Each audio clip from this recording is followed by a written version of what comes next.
Well, I do some illustration myself, since I'm an amateur artist as well and a cartoonist.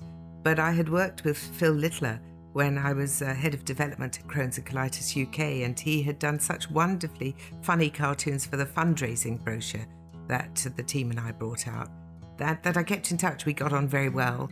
And so when I said to him, I'm writing a book and I want a cover that will make people think, what's this about? And pick it up and realise that there's the sense of humour running through it. I said, would you do the drawings for me? So we had a coffee up at Costa, and he said to me, so tell me the main themes of the book and so forth.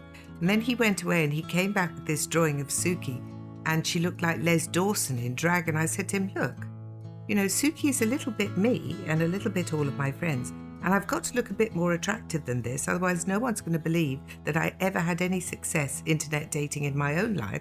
And Suki certainly won't have had any success. So you need to, you know, make her look a bit more. Give her a few curves, please, Phil. So he did.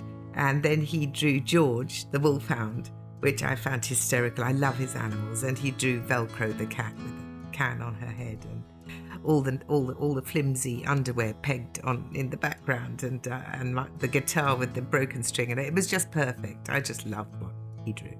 Well, Suki lives in a very old cottage near St Albans, and there's so many old properties, wonderful rambling old properties around St Albans. And I like to think of her, when I think of her, as a character in a house that's got a lot of character itself, and that maybe is a slightly whimsical property. So that's how the stories about Rose Cottage developed. I don't know that I had a favourite chapter.